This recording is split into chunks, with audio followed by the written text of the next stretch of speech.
Welcome to the channel everyone. आज मैं explain करने वाला हूँ 2013 में आई एक स्काई-फाई साइकोलॉजिकल मिस्ट्री फिल्म जिसका नाम है कोहेरेंस। इस फिल्म को IMDb पर मिली है 7.2 आउट ऑफ 10 की रेटिंग और रॉटन टमेटोज़ पर इसको मिला है 81% का स्कोर ऑन टमेटो मीटर। इस फिल्म को डायरेक्ट किया है जेम्स वॉर्ड ने और जेम्स वॉर्ड ने इस मूवी को $50,000 के बजट में 5 रात में एक ही लोकेशन पे शूट किया था। तो चलो चलते हैं फिल्म की एक्सप्लेनेशन की तरफ।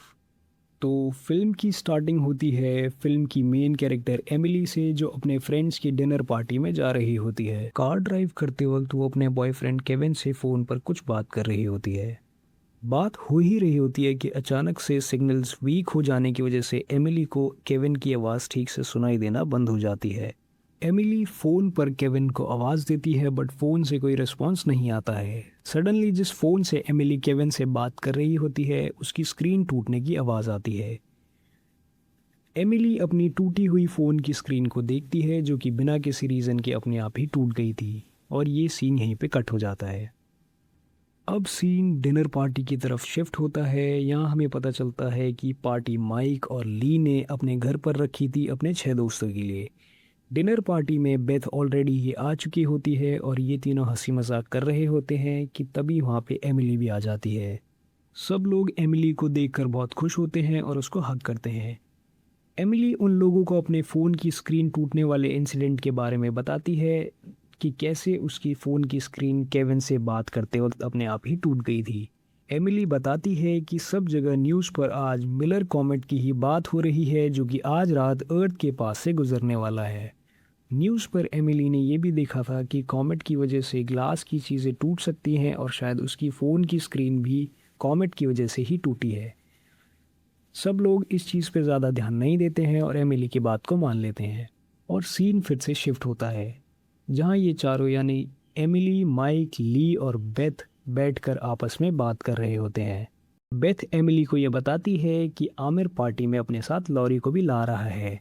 असल में लॉरी केविन की एक्स गर्लफ्रेंड होती है जो कि अब आमिर के साथ रिलेशन में है। उसके बाद बेथ सभी को अपना बनाया हुआ ड्रग दिखाती है। वो ये बताती है कि ये उसकी टेंशन दूर करने में हेल्प करता है। तभी डोरबेल बजती है और हम देखते हैं कि केविन और ह्यूग जो कि बेथ का हस्बैंड है वो भी वहाँ पे आ जाते हैं। सीन फिर से शिफ्ट होता है और हम केविन और एमिली को बात करते देखते हैं। केविन एमिली को बताता है कि वो एक एक्सटेंडेड बिजनेस ट्रिप पर जा रहा है और वो चाहता है कि एमिली भी उसके साथ चले।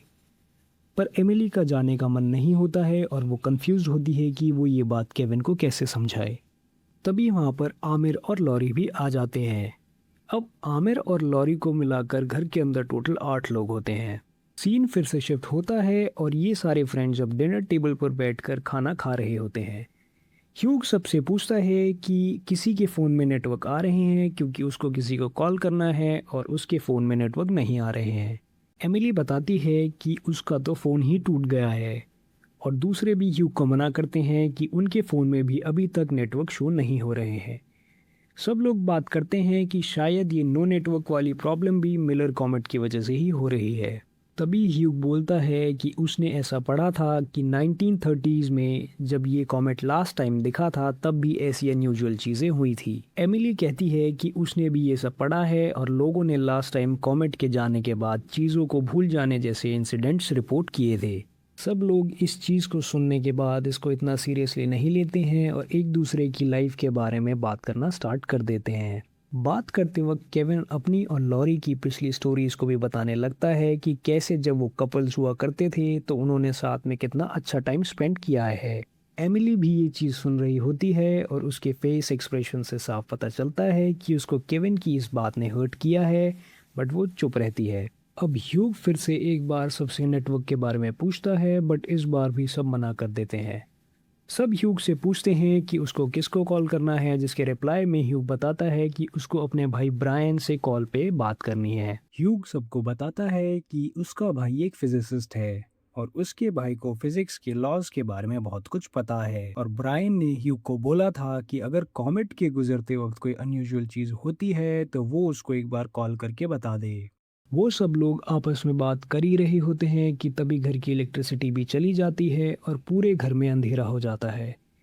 ली और माइक कैंडल्स और ग्लो स्टिक्स लेकर आते हैं। अब एक बहुत इम्पॉर्टेंट चीज़ पर ध्यान देना जो कि आपकी मूवी में आगे काम आएगी, कि माइक और ली के पास टोटल 3 कलर की ग्लो स्टिक्स होती हैं, रेड, ब्लू और ग्रीन, जिसमें से वो बस ब्लू ग्लो स्टिक्स को ही खोलते हैं, बाकी सब कलर की ग्लो स्टिक्स के पैकेट सील्ड ही रहते हैं।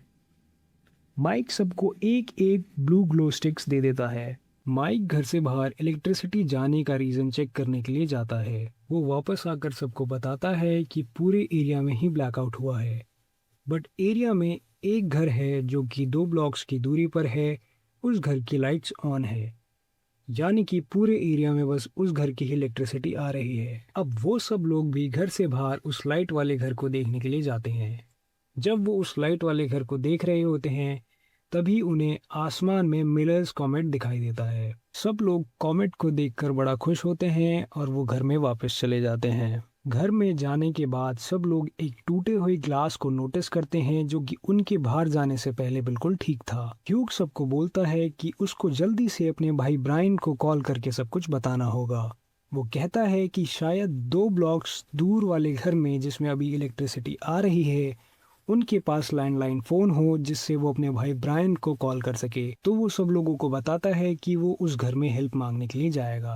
पहले तो उन सब लोगों को उसका आइडिया बहुत ही ज़्यादा अनसेफ लगता है और वो उसको वहाँ जाने से मना करते हैं। फिर ह्यूग बोलता है कि उसका ब्रायन को कॉल करना ज़रूरी है और अगर उसके अकेले जाने से सबको उसकी चिंता हो रही है तो वो आमिर को भी अपने साथ ले जाएगा। इसके बाद सब लोग मान जाते हैं और आमिर और ह्यूग उस घर जो कि 2 ब्लॉक्स दूर है उससे हेल्प लेने के लिए चले जाते हैं। अब सब बैठकर ये चीज़ डिस्कस करते हैं कि कॉमेट के अर्थ के पास से गुजरने से क्या ही हो जाएगा।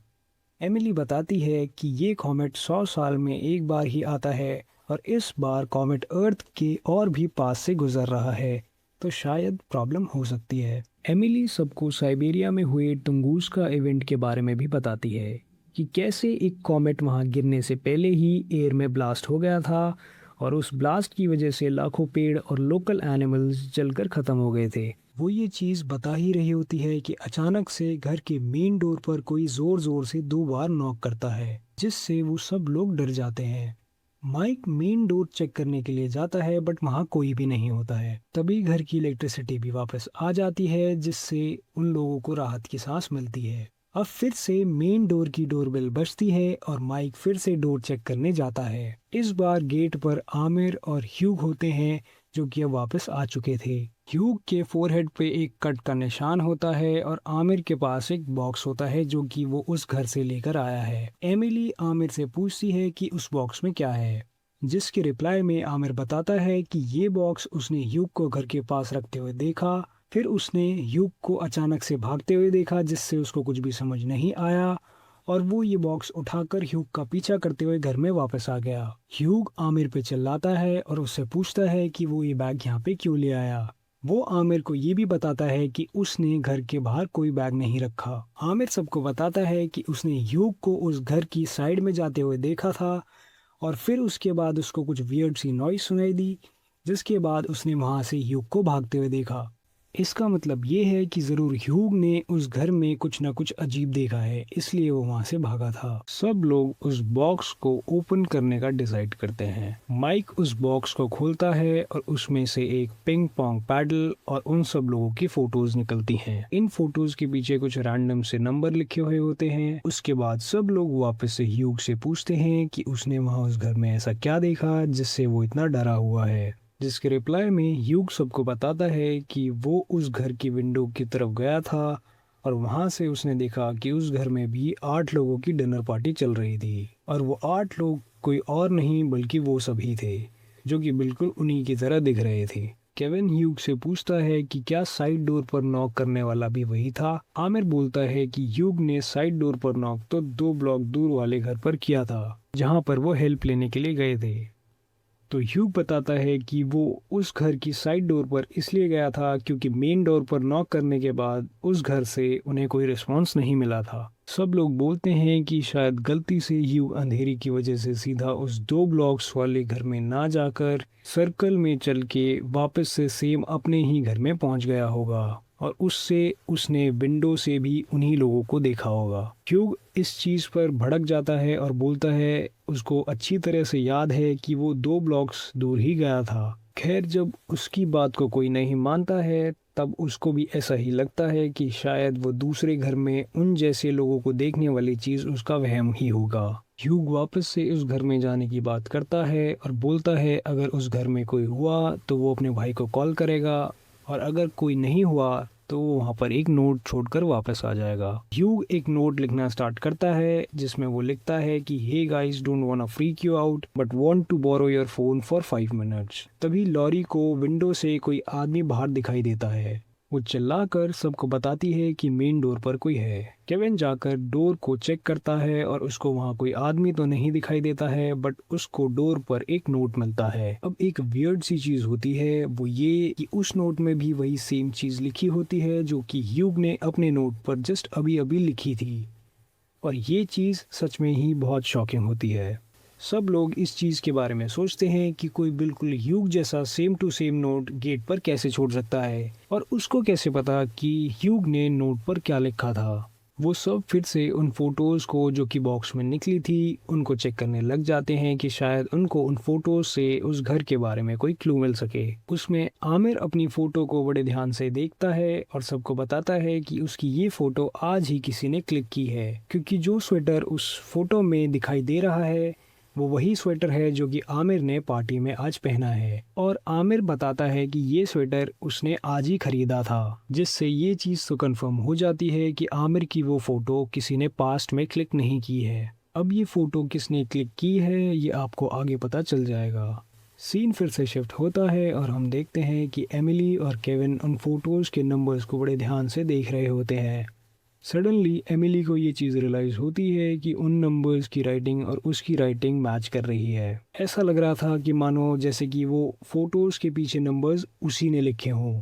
इसके बाद एमिली को भी समझ में नहीं आता है कि ऐसा क्यों हुआ। इसके बाद अब माइक ये डिसाइड करता है कि अगर सही में वहाँ पर उन सब के ऑल्टरनेटिव पर्सनालिटीज़ हैं, यानी कि उन जैसे दिखने वाले लोग हैं, तो वो खुद जाके ये चीज़ चेक करेगा। केविन, लॉरी और एमिली भी माइक के साथ जाने का डिसाइड करते हैं। उसके बाद ये चारों अपनी अपनी ब्लू ग्लो स्टिक्स के साथ घर से बाहर आ जाते हैं। वो चारों उस 2 ब्लॉक दूर वाले घर की तरफ जाने लगते हैं। जब वो उस घर के पास पहुंचते हैं तो माइक उस घर को देख के बताता है कि ये घर तो बिल्कुल सेम टू सेम उसके घर जैसा ही दिख रहा है। माइक उस घर की विंडोज से अंदर देखने की कोशिश करता है कि घर के अंदर क्या चल रहा है। वो विंडो से अंदर देख ही रहा होता है कि वहाँ पर किसी के आने की आवाज़ सुनाई देती है। वो आवाज़ सुनकर वो चारों वहाँ से भागने लगते हैं।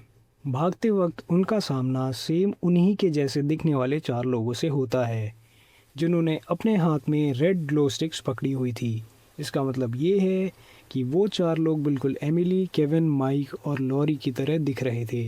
बस फ़र्क सिर्फ इतना था कि उन्होंने ब्लू ग्लो स्टिक्स की जगह रेड ग्लो स्टिक्स पकड़ी हुई थी। वो चारों ये चीज़ देखकर बहुत डर जाते हैं और भागकर वापस से माइक के घर पहुंच जाते हैं। वो घर जाके सबको बताते हैं कि उन्होंने बिल्कुल उन्हीं के जैसे दिखने वाले 4 लोगों को देखा है। एमिली का मानना ये है कि ये सब चीज़ उस कॉमेट की वजह से हो रही है और वो सबको बताती है कि अगर उन्हें कोई कॉमेट से रिलेटेड बुक मिल जाए तो शायद उसमें उन्हें ऐसी कोई डिटेल मिल जाए जिससे ये सारे वियर्ड इंसिडेंट उन्हें समझ में आ जाए। जिसके रिप्लाई में बेथ बताती है कि ह्यूग के भाई यानी कि ब्रायन ने एक साइंस की बुक उन्हीं के घर पर गलती से छोड़ दी थी, तो उसने वो बुक ह्यूग की कार में ही रख दी थी ताकि उस बुक को वो ब्रायन को वापस दे सके, और वो बुक अभी भी ह्यूग की ही गाड़ी में रखी हुई है। इसके बाद ह्यूग जल्दी से जाकर वो बुक कार से ले आता है। उस बुक के अंदर उन सबको पता चलता है कैट बॉक्स थ्योरी के बारे में। कैट बॉक्स थ्योरी कहती है कि अगर एक बिल्ली को बॉक्स में बंद करके रख दिया जाए और जब तक उस बॉक्स को ना खोला जाए तो हमें ये कभी पता नहीं चल पाएगा कि बिल्ली जिंदा है या मर चुकी है। बट क्वांटम फिजिक्स के मुताबिक बॉक्स खोलकर देखने से पहले बिल्ली दोनों हालातों में मानी जाती है, जिंदा भी और मरी हुई भी। जैसे ही हम उस बॉक्स को खोलते हैं सिर्फ एक ही सच्चाई सामने आती है। यह थ्योरी बताती है कि क्वांटम की दुनिया आम जिंदगी से बहुत अलग तरीके से काम करती है। इससे उनको ये चीज समझ आ जाती है कि कॉमेट की वजह से वहाँ भी एक मिरर रियलिटी जैसी चीज क्रिएट हो चुकी है, जिसकी वजह से वहाँ पर उन सभी के मिरर पर्सनालिटीज भी क्रिएट हुए हैं जो कि बिल्कुल उन्हीं के जैसे दिखते हैं। आमिर सबको बताता है कि ये सब तब से ही होना स्टार्ट हुआ है जब से वो उस 2 ब्लॉक दूर वाले घर में गए थे। आमिर सबको ये भी बताता है कि शायद वो बॉक्स वहाँ से लाने की वजह से ये सारी चीजें हो रही हैं, और अगर वो उस बॉक्स को वापस लौटा देते हैं तो शायद सारी चीजें वापस से नॉर्मल हो जाएं। माइक आमिर की इस आइडिया से सहमत नहीं होता है और बोलता है कि अगर ये सब करने से सब ठीक हो जाएगा तो उन घर के लोगों ने उनकी फोटो क्लिक क्यों की है। माइक तो कंफ्यूजन में ये तक बोल देता है कि शायद अगर वो अपनी अपनी पर्सनालिटीज को जान से मार देते हैं तो क्या पता सारी चीजें वापस से एक बार फिर से नॉर्मल हो जाए। इसके बाद केविन माइक को समझाता है कि अगर वो दूसरी पर्सनालिटीज को मारने जाएगा तो उसका सामना खुद से ही होगा, और क्या वो खुद से जीत पाएगा, जिसके रिप्लाई में माइक चुप रहता है।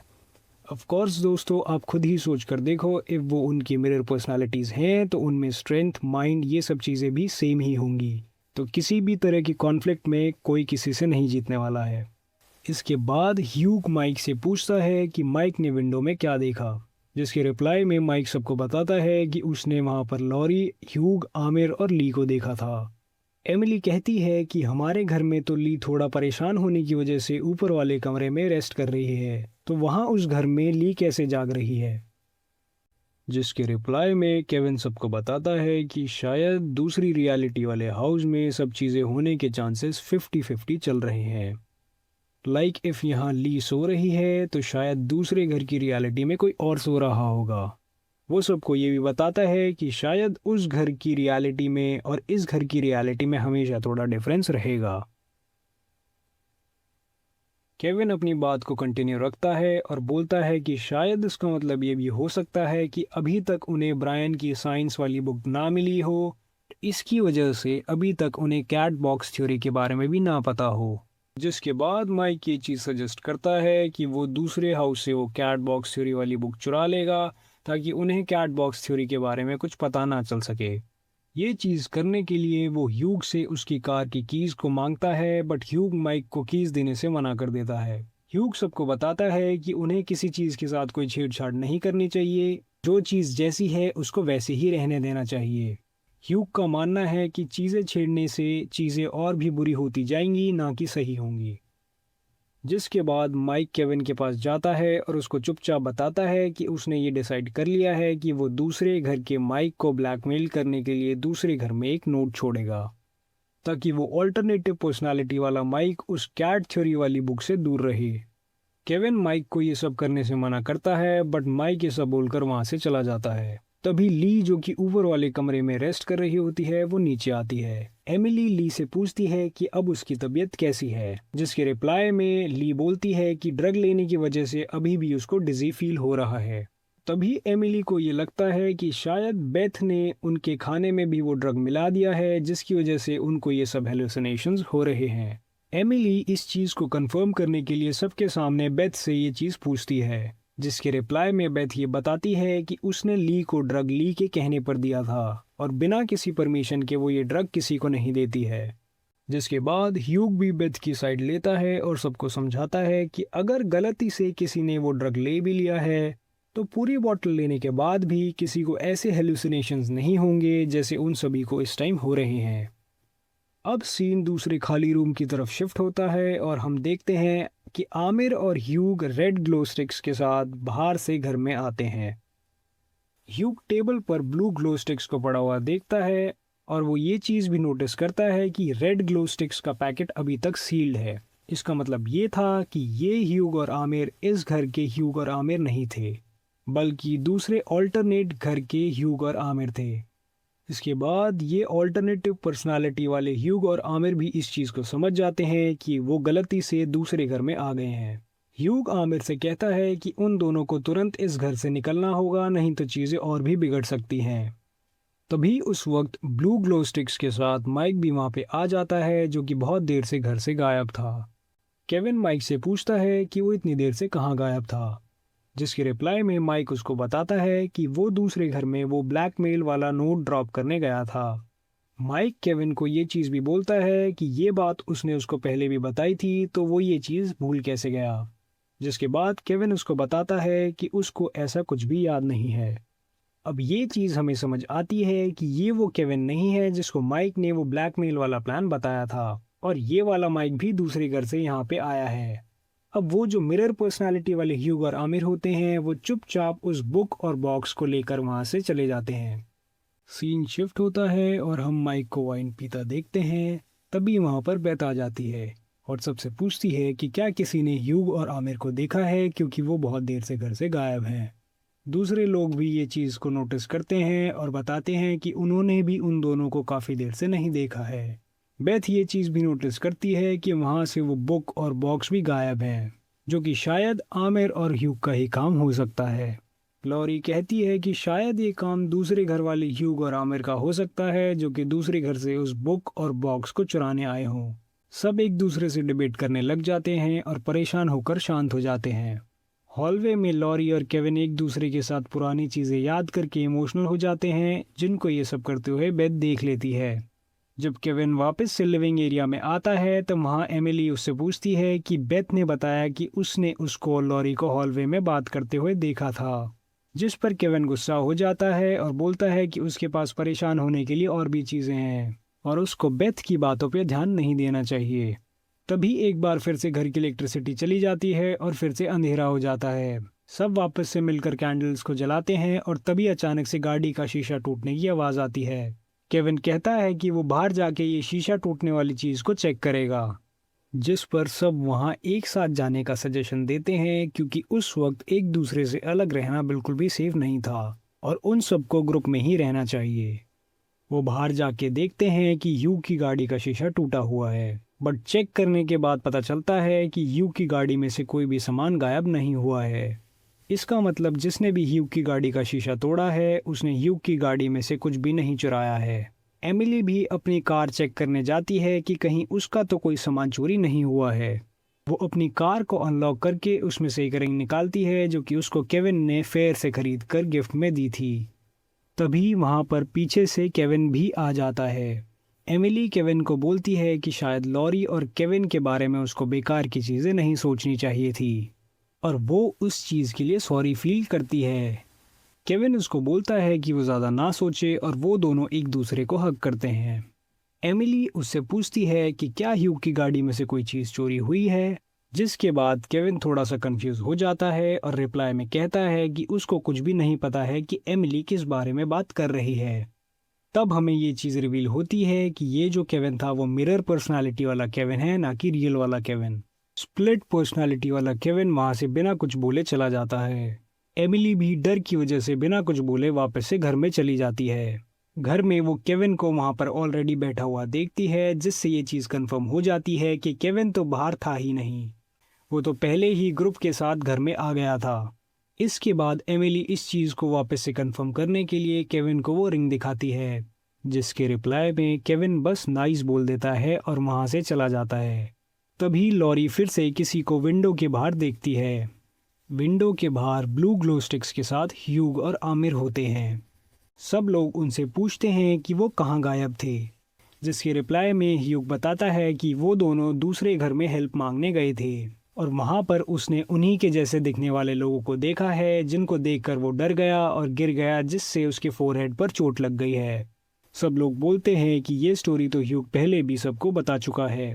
ली ऑब्जर्व करती है कि ह्यूग के फोरहेड पर जो बैंडेड लगी थी वो बैंडेड नहीं थी जो कि ली ने उसको लगाई थी। खैर, जैसे तैसे आमिर और ह्यूग उनको कन्विंस कर लेते हैं कि वो ही रियल आमिर और ह्यूग हैं। उसके बाद आमिर और ह्यूग सबको 2 नोट्स दिखाते हैं जो कि वो दूसरे घर से लेके आए थे। लॉरी नोट्स को पढ़ती है, जिसमें लिखा होता है कि क्वांटम डिकोहेरेंस इंश्योर करता है कि डिफरेंट आउटकम्स एक दूसरे के साथ कभी इंटरेक्ट ना करें।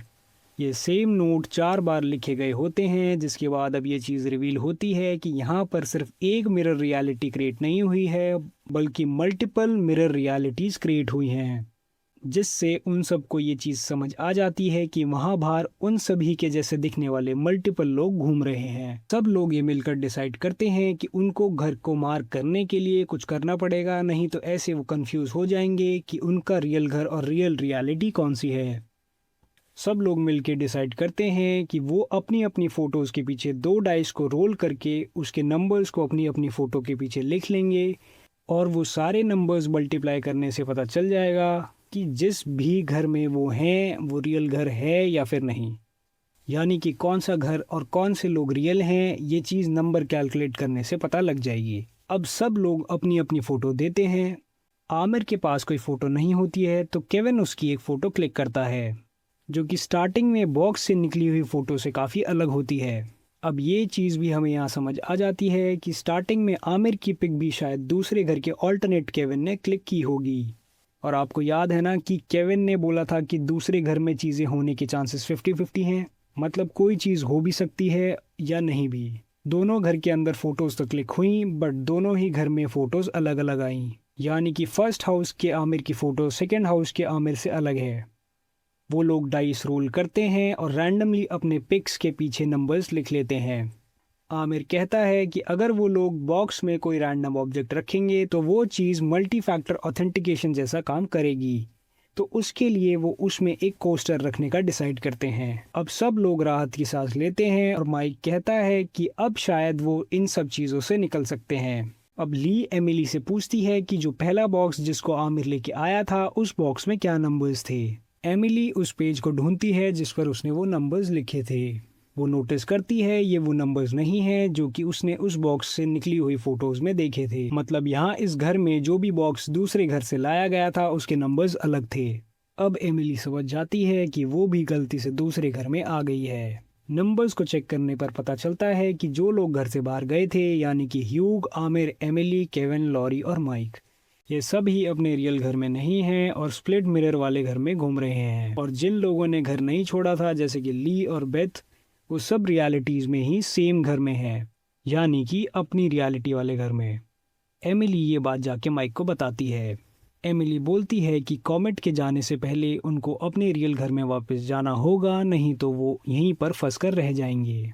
घर के डोर पर एक बार फिर से नॉक होता है और ह्यूग गेट को खोलता है। वहाँ पर उसको एक नोट मिलता है जिसको पढ़ने के बाद ह्यूग को माइक और बेथ के सीक्रेट अफेयर के बारे में पता चल जाता है। जी हाँ, ये वही नोट था जो माइक ने दूसरे वाले माइक के लिए लिखा था उसको ब्लैकमेल करने के लिए।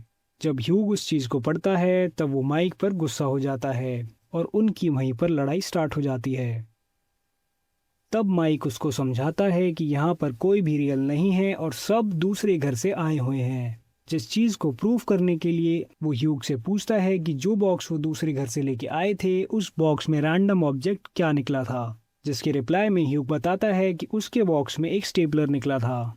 और हमें याद है कि बॉक्स में स्टार्टिंग में पिंग पोंग पैडल निकला था। ली और बेथ कहती है कि उनके बॉक्स में ओवन मिट निकला था। इसके बाद लॉरी बताती है कि उसके बॉक्स में एक नैपकिन निकला था। एमिली कहती है कि उसके बॉक्स में एक पिंग पोंग पैडल निकला था। तो ये चीज़ यहाँ कंफर्म हो जाती है कि जिस एमिली को हमने स्टार्टिंग में देखा था ये वही एमिली है, बाकी सारे कैरेक्टर्स रियल नहीं हैं, बल्कि उन सब की मिरर पर्सनालिटीज़ हैं। तब माइक ह्यूग को कन्विंस करने की कोशिश करता है कि वो माइक नहीं है जिस पर वो गुस्सा हो रहा है, जिस पर ह्यूग उसको एक पंच मारता है और माइक नीचे गिर जाता है। केविन और लॉरी ह्यूग को दूसरे कमरे में उसको शांत कराने के लिए लेके जाते हैं।